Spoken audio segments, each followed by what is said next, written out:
Mr. Diaz, I assume that this is your soon-to-be ex-wife. Yes. That lady sitting over there. And who was the young man with her? Our son. And this is the niece of your soon-to-be ex-wife. Yes. And your complaint is you're in the process of going through a divorce. It's not as easy as one would hope. And that your wife's niece decided to do a GoFundMe page for her aunt to help her pay for lawyers' fees and living expenses because you were not a nice person. And that she said things in the GoFundMe page that were defamatory. And you want her to pay for that. Yes. That's what the case is about. So let me get some preliminary information from you, Mr. Diaz. When were you and your wife married? What year? November 28 of 1998. And when did you separate? 1/25 of 2022. You have children. Yes. How many? 2? Yeah. You got to think about that. Yeah, too. But what I'm thinking about is the time we separated. I think it was 2023, sorry. You left the house? Yes, I went to Hubbard House. Okay. Now I'd like to see the GoFundMe page that Sure. Ms. Padilla created. And Ms. Padilla, you do not deny that you created the GoFundMe page. I do not deny. I did. Shh, just a second. You did create it and you wrote it. Yes. And people donated money based on what you wrote. Correct. How much? As of today, the total is $7,158. Okay. And Ms. Padilla, I assume that you gave the plaintiff's wife that money. Correct. Just a second. Is that correct, or is there a caveat in there? There is a caveat. Let's have the caveat. All the expenses were paid towards her mortgage and utilities directly or through a third party. What third party? Teresa Seamus. Who is that? She's a friend of the family. Okay, so money was given to her to pay the bills directly? Correct. Okay, I want to read it out loud. It is with humble hearts that we reach out to you today for help in a situation involving our beloved Aunt Blanca. For 24 years, she has suffered in silence about her abusive marriage. During those years, she has endured psychological, emotional, spiritual, and physical abuse. She was belittled, insulted, manipulated, threatened, assaulted, controlled, and kept in the dark about all family finances. After several terrifying events, Blanca found the strength to finally speak up and seek help. She went to court and was awarded a restraining order against him and was able to return to her home. Her husband has become even more dangerous as has completely abandoned his responsibilities as a father and a husband. He has emptied all of their life savings, retirement accounts, bank accounts, and has maxed out most of their credit cards. He has fraudulently opened accounts in her name, as well as the kids, to ruin their credit and ability to obtain funds. Not only has he left them without any money and ruined them financially, but he has also gone as far as repossessed her car, shut off all of her utilities in the house, and closed most credit cards she had access to for food. He has threatened to stop paying the mortgage and leave them homeless. He continues to go on luxury shopping sprees, buying cars, a motorcycle, lavish vacations. Blanca has serious health issues, relies on medication and ongoing medical care. Her daughter suffers from life-threatening asthma, needs her medication as well. Her husband has violated his restraining order on several times without consequences. Both Blanca and her daughters are in constant fear for their lives. He has gone as far as saying she needs mental help and claims she's erratic and is a danger to her daughter. Everyone close to her in this situation knows this is far from the truth. Blanca and her daughter need protection and legal help to proceed with a divorce to keep him away. We ask for your financial help, and I write with great appreciation. Thank you all. And then on March 18th, you wrote again, I would like to inform everyone that I am being sued for the funds that were raised. I am being accused of defamation of character and a fraudulent GoFundMe page. The same person who continues to remain nameless, well, that's not true, would like to receive the funds that were raised for his family. The hearing will be held next week. What makes you think the same person who continues to remain nameless? What does that mean? I didn't mention his name in there. That's not a possible defense. You have to understand that. That is not a possible defense. That because you didn't put in his name, that he cannot be identified. You do understand that? I do understand. Okay. All right, so let's go back. I'm going to ask you a couple of questions. Wait a second. If even half of what she described about him is true, oh my gosh, this guy is quite the character. But so far he seems to be alleging that none of it is true. That's a problem when two people come in talking about the same circumstance and tell completely opposite stories. It tends to mean that someone is lying and that this is not just miscommunication or misinterpretation. Let's keep watching and find out. I want you to show me proof that he has opened up accounts in her name and the children's names. I want you to show me that he has opened accounts after they separated, which was January 25th, 2023, in her name and the children's names. I want you to do it. I don't have that evidence. I don't have evidence. Then you're guilty, madam. Just a second. Then you're guilty. Do you understand? I'm going to pick out things here and ask you that do you have proof that he opened up accounts in your name or your name after January 25th, 2023? Not after January 25th. Then you're guilty. Because if accounts were open while they were together and while they're married, I'm not taking statements as to whether he had their consent. People do things when they're in a married situation. So do you have an account that he opened after January 25th, 2023? If the answer is yes, you can stand. He had it still open and active after that, but he did not open it after 2023. Then I'm not interested. What happened in your family prior to the separation of your family is within your family, and I'm not getting into your finances within your family. Right now, she says he has fraudulently opened accounts in her name as well as their kids to obtain credit funds. Wrong. Guilty. See what happens when you butt into somebody else's business that you're supposed to stay out of? But you're wrong. Don't speak. Yes, Your Honor. This has nothing to do with you. This has to do with you. What you can prove to me. I'm not finished with this step. Just a second. I'm going through line by line. Okay. I would like you to show me, or if you have them from the plaintiff's wife, any medical records describing physical abuse that she alleges happened at the hand of her husband.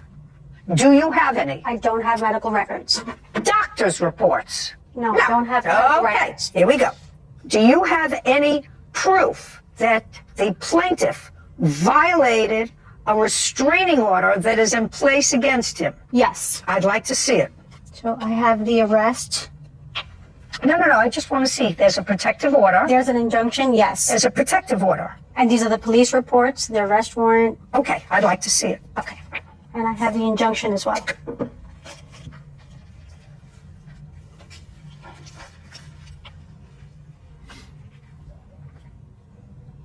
Okay, sir. You appeared before a judge in December of 2023. Yes. Were you ever served with a protective order? That's either a yes or a no. Yes. Okay. Did you go to court on that protective order? No. Did you have a hearing with regard to that protective order? No. Is there a final order of protection? Yes, but without me appearing to the hearing. So you just defaulted and didn't appear. Is that what you're saying to me? I had to dismiss her injunction because she attacked me. And she had her first injunction, and I was in the house the first time. I dismissed all her charges, and she retaliated by opening up a false injunction against me, which I thought I didn't have to go to court because mines were set. I didn't have to appear in court I dismissed her injunction. I did not know that she had opened one against me. When had you filed one protective On the order? 25th, when it happened, the attacks, on the 20th and 25th, the police was called. They analyzed the whole situation, and they ended up arresting her. How long were you incarcerated? 2 days. May I speak? Not yet. Okay. So you understand that there is a protective order against you that was issued on default. On default because You I just a did second, things that weren't true. It was issued on default because you weren't there. Because I wasn't there, yeah. You understand that? I understand Okay. that, yeah. And I'm wearing an ankle bracelet right now for that. It took me a lot to get here. It took For what? 8 months, I've been wearing an ankle bracelet because of that injunction that I violated, supposedly. That part then is true. Mm-hmm. Her husband has violated his restraining order on several occasions without consequences, with the exception of an ankle bracelet, which is a consequence. Mm-hmm. So you're home free on that. Okay. Now you wanted to say something? Yes.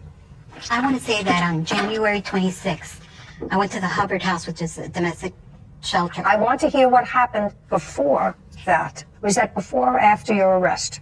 This was before. And so on January 26th, I went to the court and applied for a temporary injunction, which is an order of protection.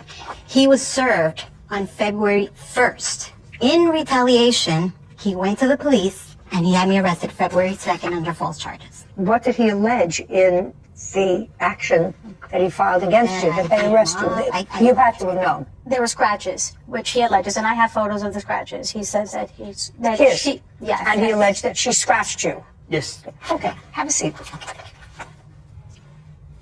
Okay, so the GoFundMe page has two problems. One is physical abuse, of which you have no proof other than her statement. and Brandon's. And have you ever been arrested for physically abusing your wife? Never. So you're basing the physical abuse on statements that your aunt made to you. Brandon. And as well Brandon as me, was Your the Honor. person that Because told I me. grew up- This is not a shout out. I apologize, Your Honor. You're basing this statement on statements that the plaintiff's son told you. Correct. About. Stand. You're Brandon. Yes, that's me. Okay. Thank you, Your Honor. And you've indicated that you witnessed your father physically abusing your mother. Yes. Have you ever witnessed your mother physically abusing your father? No, I have not. Okay. Tell me when the act or acts of physical abuse took place and what you observed. Date, year, month. Around 2019, or 2018, 2019, my parents, who continuously had very intense and abrasive fights that were very detrimental to me and my sister. One day it got really intense, and my dad pushed my mother to the floor. And I know that my father, in addition, had also thrown objects at my mom before. I had seen, they didn't hit her, but he did threaten her. I have, very vivid images of that. And Very good. You can sit down.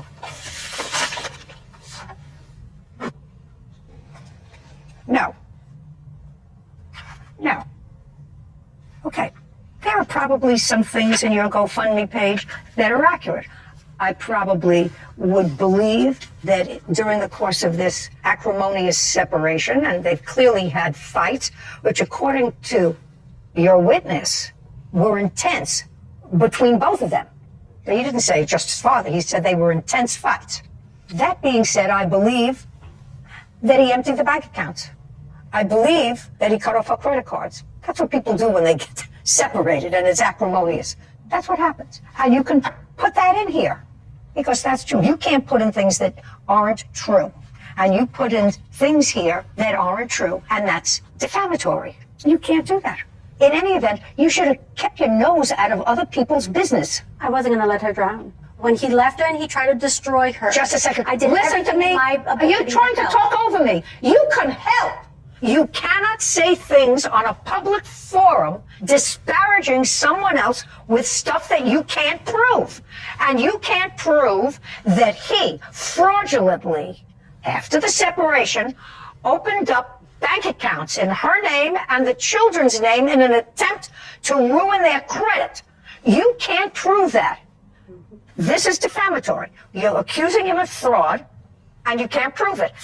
Okay, so that was not true, Mr. Diaz, what she wrote about you, or that she has no proof of it, that you opened up credit cards. The rest of it, fair game in this GoFundMe page. She can say that you were overbearing. She can say that her aunt was afraid of you. She can say that you stopped paying the mortgage. She can say that you closed out her credit cards. Did you do all those things, by the way? No. Did you stop paying the mortgage? No. I have proof. Just a second. No, ma'am. I've been living away from my home for now up to a year. Yes. I put the house on a forbearance. I've been paying $1,700 for rent to live outside since May. I want you to listen to my question very carefully, and let's not be slippery. Okay. I asked you if you stopped paying the mortgage. No. You've been paying the mortgage every month. She's going to show me.